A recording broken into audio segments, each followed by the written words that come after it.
दोस्तों नमस्कार। आपका बहुत बहुत स्वागत है।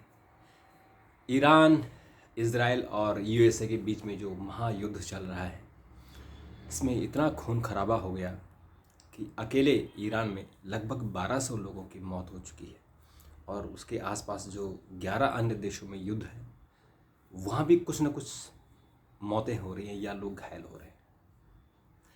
उससे ज़्यादा इंसान तो घायल हो ही रहे हैं, मानवता घायल हो रही है, उसके साथ साथ दुनिया भर की अर्थव्यवस्था घायल हो गई है। डॉलर रुपए के मुकाबले एकदम जैसे कहते हैं कि मिसाइल की स्पीड से ऊपर चल रहा है। आज डॉलर 92.3 पर रुपया हो गया है और जो ब्रेंट ऑयल है उसका रेट बढ़कर $82 हो गया है। अभी हमारे देश पर इसका इमीडिएट असर नहीं हो रहा है, लेकिन अगर ये दो चार दिन और चला तो आप समझिए कि पेट्रोल, डीजल, गैसोलीन, इन सब के रेट बढ़ेंगे। और केवल हमारे देश में नहीं, पूरी दुनिया भर में, क्योंकि जो होर्मुज़ स्ट्रेट है, जो एक कैनाल है जिस रास्ते से मैक्सिमम जो तेल की आपूर्ति होती है उसी रास्ते से होती है, उसे ईरान ने बंद कर दिया है और चेतावनी दी है कि होर्मुज़ से जो भी पोत जाएगा जिसमें तेल के टैंकर होंगे, हम उसको उड़ा देंगे। और उन्होंने एक तेल टैंकर उन्होंने आज एक उड़ा भी दिया है। इधर जो श्रीलंका के पास ईरान का एक पोत खड़ा था, उसे एक पनडुब्बी ने उड़ा दिया। और उसमें अभी जो खबर आई है, जो श्रीलंका ने खबर दी है, श्रीलंका नेवी ने, कि इसमें करीबन 50 से अधिक जो सवार थे वो समुद्र में डूब रहे थे और उनको बचा लिया गया, हॉस्पिटलाइज किया गया। और उसके अलावा ईरान का दावा है कि उसने इज़राइल और यूएस के जो ये 7 देशों में, जो 7 खाड़ी देश हैं, उनमें जो उनके आर्मी बेस है वहाँ अटैक किया। और यूएस का दावा है कि उन्होंने ईरान की पूरी जो नेवी है उसको ख़त्म कर दिया है, उसके 17 पोत और पनडुब्बियाँ, उन सबको ख़त्म कर दिया।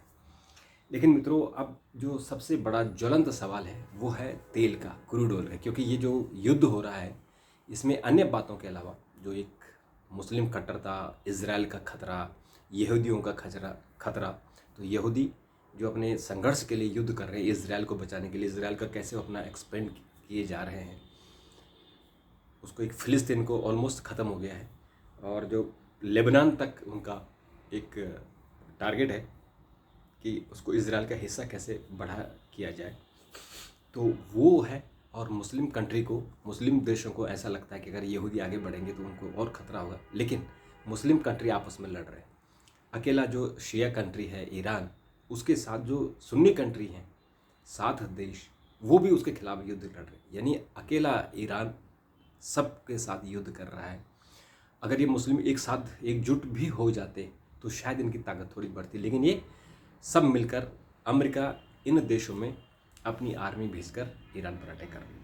अब मित्रों, जो सबसे ज्वलंत सवाल है कि पेट्रोलियम पदार्थ का भंडार भारत का, ताज़ा उदाहरण मैं आपको बताता हूँ कि जो डॉलर अभी 2 दिन पहले, 3 दिन पहले 90 रुपये के आसपास बढ़ गया। मैंने 80 से बढ़ते बढ़ते वो 90, 91, और कल जब मैं रात को एक पेमेंट मैंने की तो वो 92.3 डॉलर का हुआ। और जो 12,000 रुपये चीज़ मुझे खरीदनी थी वो 15,000 की मुझे खरीदनी पड़ी। तो ये एक मैं अपना उदाहरण बता रहा हूँ। और अभी जो खबर आई है, आज भी जो डॉलर ऊपर बढ़ रहा है, 92.38 के आसपास हो गया है और ये बढ़ेगा। तो इस तरह से डॉलर के जो रेट बढ़ रहे हैं, उसे जो भी हम जो इम्पोर्ट कर रहे हैं वो सारी चीज़ें महंगी हो जाएंगी। अब जो सबसे बड़ा सवाल है वो है कच्चे तेल का, यानी ब्रेंट ऑयल, जो इस जो वार से पहले वो $80 से कम था, अब वो बढ़कर 82 हो गया है। और 82 होने से क्या कि जो पेट्रोल, डीजल, यानी जो कच्चा तेल हम पूरा जो ब्रेंट है उसका रेट बढ़ेगा, तो फिर जो रिफाइनरीज़ का होता है वो भी ऑटोमेटिक बढ़ जाएगा। तो अभी जो भारत सरकार का दावा है वो उसको अगर हम माने तो भारत में करीबन 10 करोड़ बैरल अभी रिजर्व है। 10 करोड़ बैरल वाणिज्यिक जो कच्चा तेल है वो हमारे पास स्टॉक है। और इसका मतलब जो अनुमान लगा रहे हैं लोग कि करीबन 74 दिन का हमारे पास है। और हम जो है, ये जो हमारे यहाँ जो होर्मुज़ मार्ग है उससे 25 लाख बैरल प्रतिदिन आता है। बस अब 5 दिन हो गए तो 25 लाख को 5 से आप मल्टीप्लाई कर दो तो 125 नहीं 1,25,00,000 जो हमारे यहाँ कच्चा तेल आना चाहिए था वो बैन है, मतलब नहीं आ रहा है। $80 प्रति बैरल के पार निकला ब्रूंट क्रूड, तो 80 आज 82 हो गया है और 10% अधिक बढ़ चुका है इन 4 दिनों में। केवल इन 4 दिनों में 10% इसमें इंक्रीज हुआ है। 50 लाख बैरल कच्चा तेल रोज आयात करता है भारत, डेली 50 लाख, जिसमें से 25 लाख तो केवल होर्मुज़ से आता है जो खाड़ी देशों से आता है। अब उसमें जो चिंता क्या होगी कि रसोई गैस की कीमतें बढ़ेंगी, क्योंकि हमारा जो टोटल जो हमारा कंजप्शन है, जो चाहे तेल का हो चाहे गैस का हो, वो हम 80% आयात हम करते हैं, 80%, यानी हमारा जो केवल 20% है जो हम हमारा देश में होता है, क्योंकि हमारे यहाँ जो ऑयल रिजर्व है वो कम है। जैसे अभी कावेरी में मिला, तो कावेरी में तो बहुत बड़ा खेल हो, आपको पता ही है कि सारा जो कावेरी को रिलायंस इंडस्ट्री ने, यानी जो मुकेश अंबानी की कंपनी है, वो उसको उन्होंने बिल्कुल ऐसा मैनेज कर दिया है कि वो उतना ही तेल निकाल रहे हैं जितना देश की ज़रूरत है, वो नहीं निकाल रहे हैं, वो उतना तेल निकाल रहे हैं जितना उनकी कंपनी को बेनिफिट होगा, और वो धीरे धीरे निकाल रहे हैं। यानी मार्केट में रिक्वायरमेंट होगी, महंगाई होगी, तब वो निकालेंगे। इस तरह से वहाँ एक चीज़ हो रही है। दूसरा कि जो ONGC का है मुंबई हाई में है, उसका बहुत कम कैपेसिटी है। कुछ जयपुर या जो राजस्थान से कुछ निकलता है। एमारको जो कि दुबई की कंपनी है, और उस एमेरको जो कि बहुत बड़ी कंपनी है तेल उत्पादन करने वाली, उस एमेरको को भारत में भी ठेका मिला हुआ है जो राजस्थान में है, यानी रेगिस्तान से वो तेल निकालती है। और आज ईरान ने उस पर मिसाइल अटैक किया है। एमेरको की जो कंपनी है, एमेरको का जो वहाँ प्लांट है, जो उत्पादन इकाई है UAE में, उस पर अटैक किया है, और वो पिछले 5 दिन से उसका भी उत्पादन ठप हो रखा है, क्योंकि ये खतरा था कि ईरान उस पर अटैक करेगा, क्योंकि UAE खुल्लम तौर पर ईरान के विरोध में है। और ईरान ने आरोप भी लगाया है कि जो खमेनेई मारे गए हैं, वो UAE के जो क्राउन किंग हैं सलमान, उनकी जिद में या उनके कारण मारे गए। तो वो एक इशू है। और ये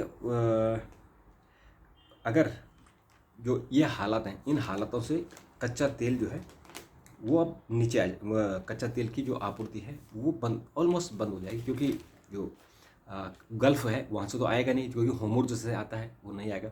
अब हमको जो वेनेजुएला से आता, दूर से वेनेजुएला से जो आता था, वो भी अमेरिका ने वेनेजुएला के राष्ट्रपति को उठाकर ले गए, जेल में रखा हुआ है, और वेनेजुएला से वो तेल नहीं दे रहे किसी भी देश को। अब वो भारत को कुछ हिस्सा दे सकते हैं, लेकिन अब भारत को लेना पड़ेगा वहाँ से, रूस से। तो लेकिन अमेरिका कह रहा है कि रूस से भी मत लो, तो लें कहाँ से? ये एक संकट हमारे सामने खड़ा है। तो वो कहाँ तक हमारी सरकार, हमने भारत कितना अमेरिका के दबाव के आगे टिकेगा या उस पर होगा, वो भी ये देखने वाली बात होगी। तो ये हमारे सामने जो एक आर्थिक चुनौती एक खड़ी हो जाएगी, आर्थिक चुनौती, क्योंकि ओवरऑल सब पर असर पड़ रहा है।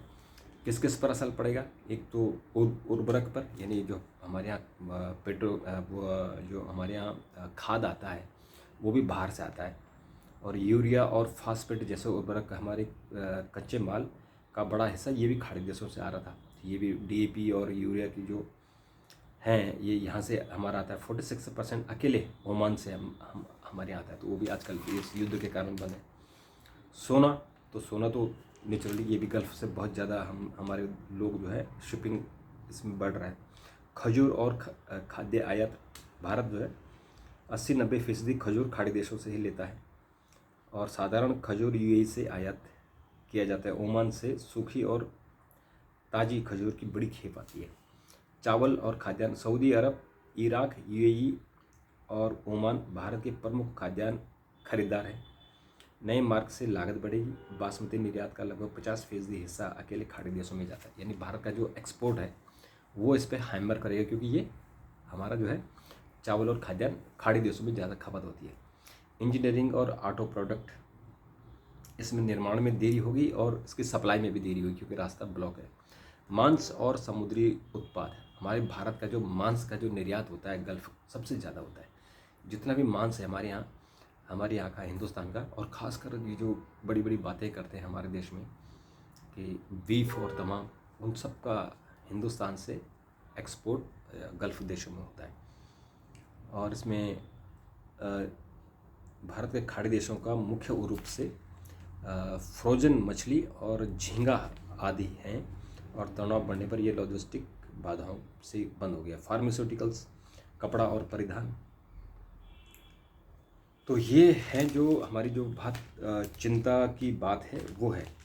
तो इस चिंता का कैसे होगा, और भारत सरकार ने एक निगरानी समूह बनाया है। निगरानी समूह जोखिमों की रोज़ आकलन कर रहा है और ये देख रहा है कि कहाँ से कहाँ प्रॉब्लम हो रही है, कि तेल का होगा या दूसरी चीज़ों का होगा, तो वो हमारी नज़र मार रही है। तो इस तरह से अब हमारे यहाँ ये निवेश पर तो निश्चित तौर पर जो हमारे यहाँ इन्वेस्टमेंट होगा उस पर भी असर पड़ेगा। तो अभी शाम तक देखते हैं कि डॉलर का अभी क्लोज़ होने वाला है तो उसका क्या रेट रहता है। अभी 92.38 तो हो गया था। अभी ये क्लोजिंग जब होगी तो शायद इसमें और रुपये लुढ़केगा और डॉलर की कीमत बढ़ेगी। और ईरान से जो हमारे रिश्ते ख़राब हुए, यानी हमारा जो स्टैंड रहा है, इस वक्त हम भारत सरकार जो देश ईरान पर अटैक कर रहे हैं उनसे बातचीत कर रही है। यानी हमारे प्रधानमंत्री जॉर्डन से, यूएई से और जो कतर हैं इनसे बात करके, और ईरान ने जो उन पर अटैक किया उन पर सहानुभूति जताई है। खमैनी की मौत पर दुख व्यक्त नहीं किया या कोई अपनी प्रतिक्रिया व्यक्त नहीं की है। तो उससे जो हमारा तेल आता था ईरान से, तेल डॉलर में नहीं आता था, रुपए में वो देता था, और उसका खाता भी भारत में ही था, यानी हमारे 2 बैंकों में। तो वो अब क्या इसकी स्थिति होगी ये मुझे लगता है कि समय बताएगा। और लेकिन अभी थोड़ा सा आर्थिक स्थिति पूरी दुनिया की ख़राब हो गई तो उसमें भारत भी अछूता नहीं रहेगा।